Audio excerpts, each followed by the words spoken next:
Praise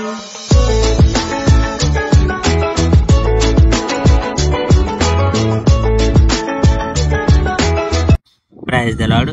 ప్రభువైన యేసుక్రీస్తు వారు ఈరోజు మనకు అందిస్తున్నటువంటి వాగ్దానం 1వ దినవృత్తాంతములు 16వ అధ్యాయం 18వ వచనం.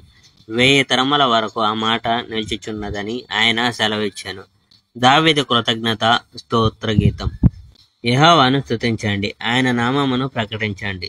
యెహోవా ఘనకార్యాలను ప్రజలకు చెప్పండి. యెహోవాకి భజన చేయండి. యెహోవాకు స్తుతి గీతాలు పాడండి. యెహోవా మహిమలు ప్రజలకు తెలపండి. యెహోవా పవిత్ర నామం తలంచి గర్వపడండి. యెహోవాను శరణ కోరండి. ఆయన బలాన్ని ఆశ్రయించండి. ఆయన సన్నిధిని నిత్యం వెతకండి.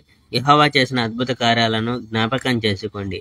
ఆయన నిర్ణయాలను, ఆయన చేసిన ఘన కార్యాలను మననం చేసుకోండి.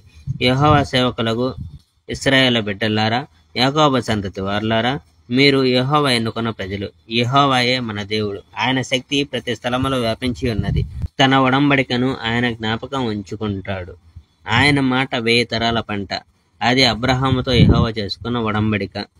అది యెహోవా ఇస్సాకుకు చేసిన వాగ్దానం. యాకోబుకు యెహోవా దానిని శాసనంగా చేశాడు. అది ఇశ్రాయేలులకు యెహోవా నిరంతరం కొనసాగేలా చేసిన ఒడంబడిక. కనాను దేశాన్ని నేను మీకు ఇస్తాను, వాగ్దానం చేయబడిన రాజ్యం నీకు చెందుతుంది అని యెహోవా ఇశ్రాయేలులకు చెప్పి ఉన్నాడు.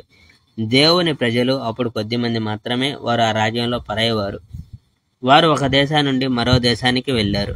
వారు ఒక రాజ్యం నుండి మరొక రాజ్యానికి తరలిపోయారు. కానీ ఎవరు వారికి హాని చేయకుండా యెహోవా కాపాడాడు.